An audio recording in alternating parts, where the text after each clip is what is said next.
Lily and Jack Sullivan. She's 6, and he's 4. Siblings. No. Scratch that. They were more like best friends. They laughed together. They played together. And on May 2nd, 2025, they disappeared together. And they haven't been seen since. This is Night Owl. Welcome back. This video will be a little bit different. I normally don't deal with a case that's quite as fresh as this one. The reason for that is that a new case like this is quite often still developing. But my father and my wife brought this case to my attention, and I thought it was just too important not to do a video about it. It's about 2 children that went missing on May 2nd, 2025. Their names are Lily and Jack Sullivan. She, a 6-year-old girl, and he, a 4-year-old boy, lived on Gairloch Road in Lansdowne, Nova Scotia, with their mom, Malihia Brooks Murray, and their stepdad, Daniel Martel, along with Daniel's mom, Janie Mackenzie, who lived in a trailer that was on the property. The kids had a bit of a long weekend. Wednesday, April 30th was a professional development day, so there was no school for anyone in the province of Nova Scotia. And their parents opted to keep them both home on May 1st and May 2nd due to Lily having a bit of a cough. May 2nd, 2025, started off as a normal enough day. Malihia and Daniel was in their bedroom with their 1-year-old. They noticed that Lily would pop in and out of their bedroom a few times, and they could hear Jack messing around in the kitchen. This was about 8 o'clock in the morning. At some point they stopped hearing the kids. They seemed to have gone outside to play. And that was backed up by Daniel's mom, who said she awoke to her dogs barking as they always did when the kids were playing outside. She said that they were playing on a swing set, and she can hear them talking because they were right outside her bedroom window. But suddenly, their voices disappeared. It's at this point that she rolled over and went back to sleep. A short time later, Daniel claims that he noticed the children were missing. So he hopped in his car and tore down the road looking for them. Not finding them down the road, he returned home to wake his wife, telling her that the kids are missing. They both went outside screaming the kids' names. They got no response. There was no sign of the children anywhere. At about 10 a.m., Malihia called 911. And I gotta tell you, the cops wasted no time jumping into action. They showed up at the scene to start their investigation and talked to the kids' mom and stepdad. By 11 a.m. the RCMP, or the Royal Canadian Mounted Police, or as we normally affectionately call them the Mounties, issued a vulnerable person advisory. Now, the RCMP actually came under a bit of fire for issuing that alert, which is also known as a silver alert. Most people felt that they should have issued an amber alert. You see, a silver alert is normally meant for older people. You know, a grandpa that may suffer from dementia wanders away from an old folks' home. Or something like that. Not for when kids go missing. So, why did the RCMP decide not to issue an amber alert? Well, according to the RCMP anyway, they just simply did not meet the criteria. I was even confused by this, so I did a small bit of research to find out why. And it seems that amber alerts are only supposed to be issued if the child had been abducted and is in immediate danger. And seeing how there was no evidence that the kids were indeed abducted, they opted to issue a silver alert and not an amber alert. To that I say, BS. As far as I'm concerned, it should be issued whenever a child goes missing. But hey, that's just my opinion. Anyway.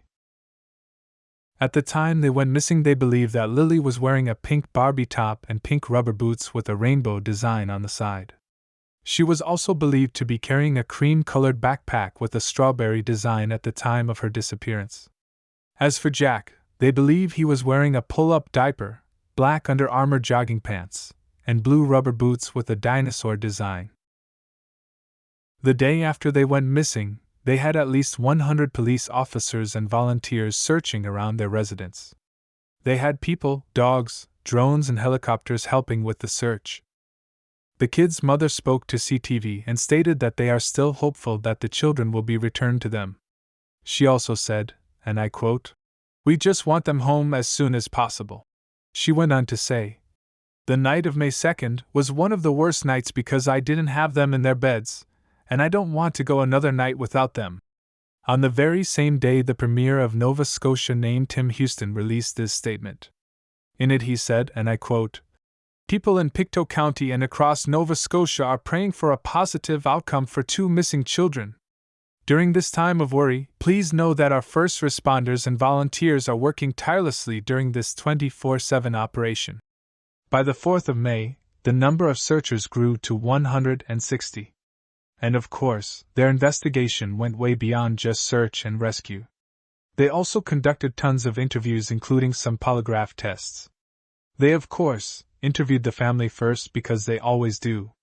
They interviewed the children's mom, stepdad, Daniel's mother, even Lily and Jack's paternal grandmother Belinda Gray, and her son Cody Sullivan, who is Lily and Jack's bio father, even though either one of them were a part of the children's lives. Now, Belinda was pretty much okay with being interviewed. Her son? Not so much. Oh, make no mistake, he still allowed himself to be interviewed. But he claimed he was pretty offended by the whole idea. He felt like he was being treated like a suspect. I kind of get where he's coming from, though. Nobody likes feeling that they're being accused of harming their kids. The reason the cops look at family first when it comes to cases like this is actually for a pretty good reason. I mean, who has more unlimited unsupervised access to the kids? So, the best advice I can give if you happen to go through something like this is to cooperate fully with the police. I mean, if you had nothing to do with whatever happened to the children, then the sooner you get the police to agree with that, then the sooner they'll move on to look at other suspects. That's my 2 cents on the subject. Take it for what it's worth. When it comes to Daniel, he has pretty much been all in when it comes to the search for the kids. According to the RCMP, he even advised them to keep an eye on the borders of Nova Scotia as well as airports just in case the kids were abducted. Now, the RCMP has been pretty tight-lipped on the results of the interviews and polygraph test. But in a May 6th interview that Daniel had with CBS, he claimed he passed his polygraph test.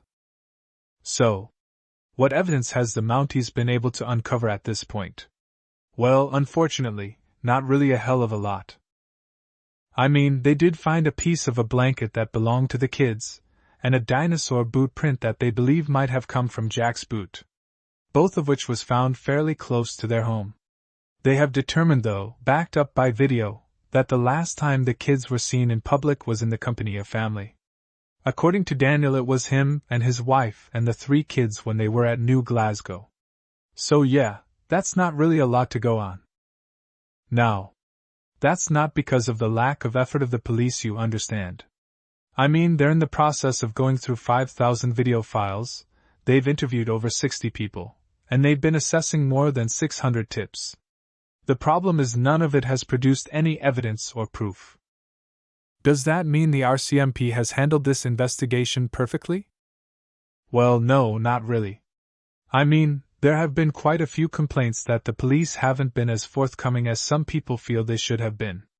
And then there's that whole issuing a silver alert where most people think it should have been an amber alert. But aside from that, I personally think they have been doing the best job they can with what they have. So, where does that leave us? Well, pretty much just with a lot of theories, and tons of finger-pointing. But I guess that does happen often in cases like this. Family and citizens growing frustrated with the lack of progress sometimes points fingers without knowing all the facts. Am I saying that's okay? No.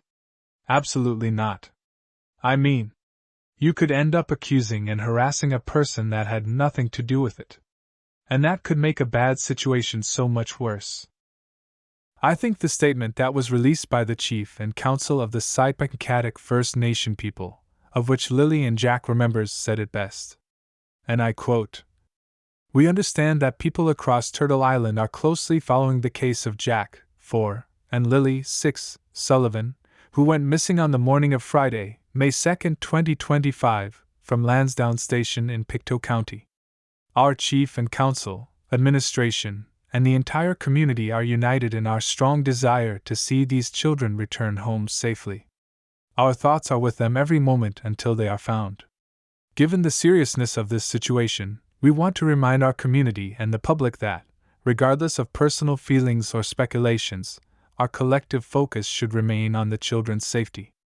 It can be easy to get caught up in various narratives and assumptions, but we must prioritize ensuring Jack and Lily are found and returned to their loved ones.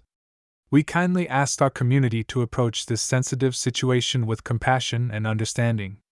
Please refrain from jumping to conclusions or sharing unverified information, as this can complicate the efforts of the multiple agencies involved in the ongoing investigation. Your cooperation and patience are invaluable during this time. We encourage community members to come together to support one another. Whether through sharing helpful information, providing emotional support, or participating in awareness efforts, every action counts. Let's continue to keep Jack and Lily close in our hearts and minds as we navigate this challenging time together. I totally agree with that. I mean, is it possible that something insidious happened to the children? Yes. Do we have any proof of that? No. Is it possible that they wandered into the woods and got lost or fell into the stream or something? Yes. Do we have any proof of that? No. In fact, none of us has enough information to jump to a conclusion one way or the other. All that does is get in the way of uncovering the truth. Now, you may be wondering what has all of this done to the family? The answer: a lot, and none of it good. Remember all that finger-pointing I mentioned? It seems a lot of that was going around inside the family itself. In fact, it got so bad that Janie had to even kick a few of them off her property. As for the children's mom? Well, according to Daniel anyway, a couple days after the kids went missing she took off to a mother's. And Daniel has not heard from her since. In fact, his wife was even a no-show at the vigil for her kids. And Daniel has not been able to see any of his remaining children since the kids went missing. That includes the two he had from a previous relationship. And the baby that he had with his wife is in the custody of CPS, and all requests Daniel has made to see her has been denied. Now, do I believe that they are still alive? All I can really say about that is I really hope so. But unfortunately, I have my doubts. But as Robert Parker, the warden of Pictou County, said, at this point, the only chance they have to be alive is if they were abducted. Now, that might have seemed like kind of a weird thing to say, but he's right. Because it's been longer than 2 months.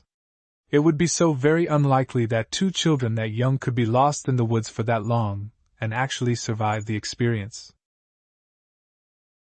But if anyone has any more information, then please contact the Pictou County District RCMP at 1-902-485-4333, or Crime Stoppers at 1-800-222-8477, that's 1-800-222-TIPS. Or you can contact the Missing Children's Society of Canada at 1-800-661-6760. Remember, the tip that you give might be the one that'll bring them home. But what do you think? Do you think they could still be alive? Do you think they'll ever be found? Share your thoughts in the comments, please. I do believe that's where we'll end it today. But if you liked our content, then please don't forget to hit like, subscribe, and share. It'll really help me with those pesky algorithms. But I do want to thank you for stopping by. And remember, be you good or be you wicked, everyone deserves justice. Good night.